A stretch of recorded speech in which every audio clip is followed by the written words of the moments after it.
crying. What a dedicated boy! Railroad worker? Italian movie 1956.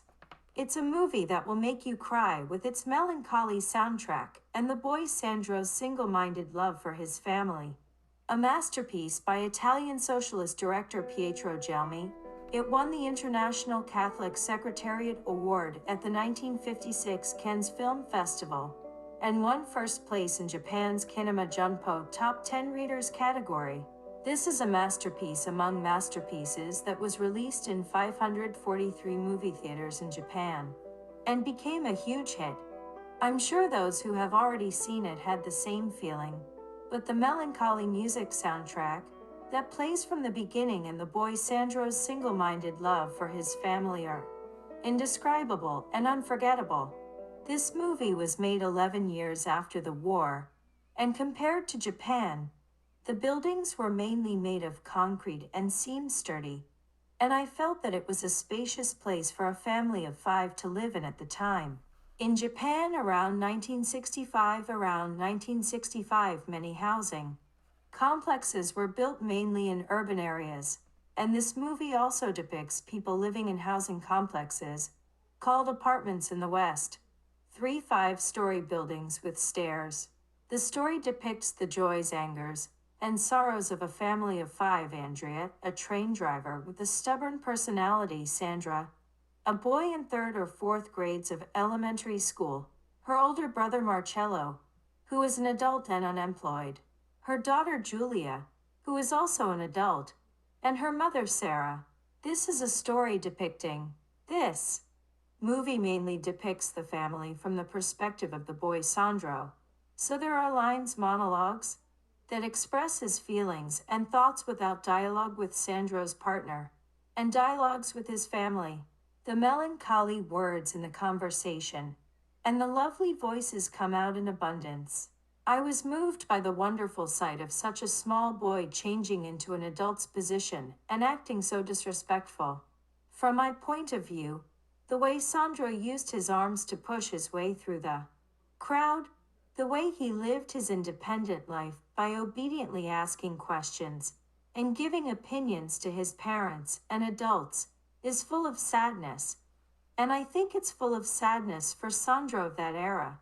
I felt an urge to meet him and talk to him. Now let's get into the story. Sandro loved his strict father, Andrea. But as adults, Marcello and Giulia saw that their father was very restrictive, and they disliked father. However, his mother, Sarah, had a gentle personality, and so always wanted peace for her family. Then something happens to his peaceful family. His father, Andrea, always thought of his child as his own, and forced her to marry Renato, because he got her pregnant before they were married, and forced Giulia to wear her father's jacket with the sleeves shortened. He didn't take care of his children as they grew, such as making her wear cotton socks until she was 18 years old. One day, Sandro sees Giulia talking with a strange man in a car, and ignores Giulia's persistent insistence that she promised not to tell anyone about this. So she ends up telling her father, Andrea. The cause was that Sandro hated the man, so he used a rubber slingshot with a rock to break the back window of the man's car, and Sandro and Andrea were called to the police station. The look on Sandro's face when he saw Giulia and the man talking in the car was not that of a young boy, but rather the face of someone wondering why things don't go as planned. This face appears all over the place, but rather than just a grimace, I felt that it was a good way to express the inexplicable feeling of wondering why something like this keeps happening. For that reason, I felt that the director's direction was spot on, as he seemed to be asking why adults' behavior from a young boy's perspective is not necessarily correct, and what should be done about it. When father asked Sandro how a smart kid like you could break someone's car window, he said it was because his sister Giulia and the man were talking in the car. This man is a man that Giulia used to date, who continues to follow her even after she gets married. and she has no choice but to talk to him in order to make it clear to him that she no longer wants to be around him. When Julia returns home, her father asks her who was in the car and slaps her in the face several times. He won't stop even if Mother tells him to. Julia was embarrassed to death about the cotton socks she wore until she turned 18, and the fact that she was made to wear her father's jacket with the sleeves shortened, but he had no idea how she felt. He rebelled against her for forcing her into a marriage she didn't want. Julia says she wants peace, that she doesn't want to meet anyone, because she lives on her own and does everything, including being her maid. When her mother tries to stop their quarrel, she falls to the floor. Marcello, whom Sandro had sent for, comes in and uses his body to stop Andrea, telling not to be violent to Mother and never to touch her again. Andrea finally came to his senses and stopped raising his fist. This scene could also be a couple, parent and child, or siblings. There was one time in my house where my dad and mom were fighting. Wasn't this your house? Families are groups where conflicts are likely to occur due to generational differences and differences in ways of thinking. That's because we meet face to face every day, whether we like it or not, and they get used to each other. This is because you start to feel like it's normal for the other person to do this, even though I didn't do anything big. Sandro gazes at this scene with a childish mind. What could be the cause? Was it because Sandro told his father about what Julia and the man were talking about in the car? It's different. This is because Andrea's discipline of his son and daughter from the time they were young is one-sided. He does not value the children's autonomy and makes decisions based on his own ideas without listening to their opinions. I remember how Sarah and Sandro snuggled together in bed and talked when father stopped coming back to his house. Sandra asked who was right, Papa or Julia? When asked, Sarah answers, both were right. However, the more people think that they are right, the less able they are to reconcile. She said that it was because we had never discussed it as a family. They were separated. So from now on, all we had to do was discuss everything and make decisions. As I mentioned at the beginning, Sarah tells Sandra that Andrea is stubborn and doesn't want to change his opinion, which brings disaster to everything. Sarah says it's the same with Julia, but considering that just because a father is not necessarily right, and that children should be respected as individuals, I think the cause is still Andrea. But what do you all think? Julia leaves home, separates from her husband Renato, and works at a dry cleaner. Sandro visits Julia at the dry cleaners, wanting to make sure that sister is well and working. Julia was working with a frown on her face as she was very tired, but her eyes instantly lit up because she was happy that Sandro had come. She then hugs Sandro. Of course, those who have never experienced it cannot imagine how she felt when she ran away from home and lived separately from her husband. But she was at the lowest point, long past the point where it was painful. But the act of little Sandro coming over because he was worried about sister made Julia happy more than anything. Sandro, being firm, tells sister, "This happened because of me. Are you angry?" Julia answers, "She shouldn't be angry. Sandro has changed her life. She can be alone, and she is confident that she did the right thing. You'll understand when you grow up," Julia told Sandra. This alone was a big deal for Julia. But another shocking thing happened. The child she had with her husband, Renato, whom her father had decided to marry, had a difficult birth, and she had no choice but to have an abortion. It's one difficult thing after another. But as a father or mother, I can't imagine the shock you would feel if your child had a difficult birth and had to have an abortion. This is because by the time you have an abortion, baby is already alive and in the process of being born into this world as a human being. There are people who proactively abort a child just because they don't want it. But don't you think that this is the same as killing a human being in the womb? This is not something to judge based solely on this movie, but let me just say that each individual must seriously consider the issue of abortion. After this, it's no wonder that things between Julia and Renato become strained. Sandro rushes to the hospital where Julia is undergoing her surgery and hears her moaning during the surgery.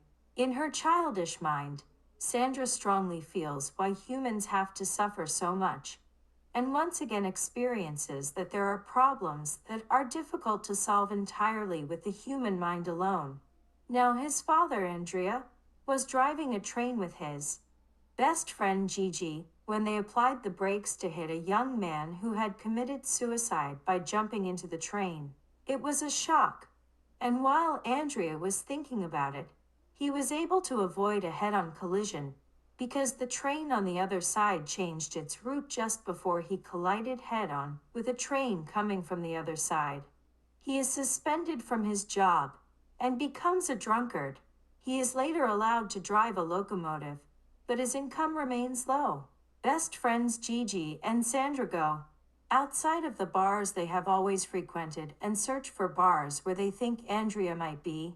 Gigi finds himself in a bar that Andrea doesn't frequent, and even though he knows that Sandro has already seen Andrea drinking with a woman who is laughing loudly with her mouth wide open, Gigi says Andrea would have gone home already. He protects young child Sandra, even lying to Sandro that Andrea would have gone home. Gigi is a totally nice guy. On the way home, Sandro and Andrea trudge home holding hands and looking down. But the scene is lonely and depressing, with the father and Sandro trying to cheer them up. The effect of shadows being projected on the wall at night is something to behold. And the soundtrack, the music that plays along with the video, that accompanies the video brings out the desolation of the two people even more. In this screen, the father and Sandra are walking on the railroad tracks, but the screen is different from the actual movie due to copyright reasons. The father, Andrea, and the younger son, Sandra, are holding hands and walking on the railroad tracks. The way he trudges home is exactly the same as in the movie. Andrea had a violent temper, and although the labor union was planning a strike, he was the only one who insisted that he should work. These kinds of things that weighed down his mind only made him drink more and more, and the number of cigarettes he smoked increased. Furthermore, despite his low income, he was unable to repay the money he borrowed from his colleagues and was behind on union dues. As a result, more and more of his old friends drift away from Andrea. Andrea gradually stopped coming home. With so many things to worry about, Sandra's grades at school begin to decline. As Sandro feels for his father at his lowest point, it is gradually becoming difficult for him to trust his father as before, but he has not given up yet. Sandra goes to a small bar, and Sandra suggests to his father that he should go with him since he has a lot of coworkers at the bar he has been frequenting. At this point, I can't help but think that he is not just a child, but a boy with a heart like God. He's too great. Sandra is as small as a boy, and when he is with Andrea, the top of Sandra's head is no higher than his father's waist. I imagine that such children will become leaders of organizations in the future. When they go to a large bar, everyone says that Andrea has come, and is a little hesitant, but gradually they open up and Andrea accompanies him on his guitar, and everyone sings together. After all, everyone wanted the old Andrea to come back. However, while playing the guitar, Andrea collapses. The separation of his daughter Julia and eldest son Marcello, a near head-on train accident, suspension from work and loss of income, and excessive drinking and cigarettes all contributed to his physical and mental breakdown. Andrea's expression of sadness and regret as to why something like this happened teaches us that people do irreversible things without even realizing it. This movie teaches us how important it is for humans to maintain peace of mind. It teaches us that the most important issue is how to control one's mind and get along well with family and coworkers. Christmas has arrived. It's Christmas when Andrea turns 50. His colleague and best friend Gigi decide to have a Christmas party at Andrea's house, inviting Marcello and other old friends of Andrea's. More than 30 people participated. Marcello's fiancé also comes and dances. Sandro also dances with his mother. Andrea has been depressed for a long time, but thanks to his best friend Gigi's help, he returns to the state of mind he had at his old home. The phone rings. Now who is it? Her mother picks up her phone. But it's Julia. Andrea thinks it's Julia. So he asks his wife, but it turns out it was Julia. Andrea says, "Julia, my sweet Julia." They all come to the house and dance. Marcello's fiancé comes and dances. "You come too, come." With Renato. "And now we have a family. Let me know that we can be together." Julia replies that she will definitely go home with him after Mass. The family member he most wants to bring back is Julia. When Andrea finishes speaking, he hangs up his phone, wiping his tears. As his father, he must have been too strict and didn't understand his daughter's feelings, and that he had caused his daughter to suffer, and he must have strongly blamed himself at this time. As Sarah watches this, father tells her that he must start a good family, and the two hug. Even without words, you can feel each other's happiness, and the way they confirm with each other's eyes that things are going well, and it brings tears to the eyes of those watching. The feeling of joy when the other person's heart is conveyed to you is a feeling of happiness.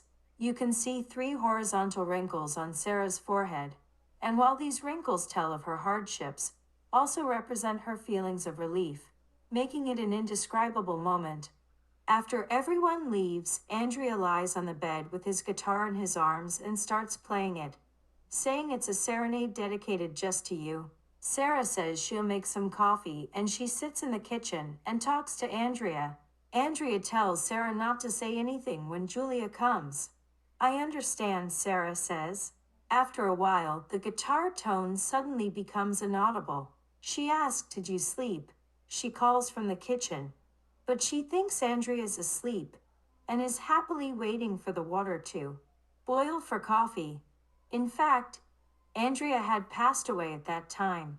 It's a shame that Julia couldn't apologize to her father to her face, but no one can control the timing of death.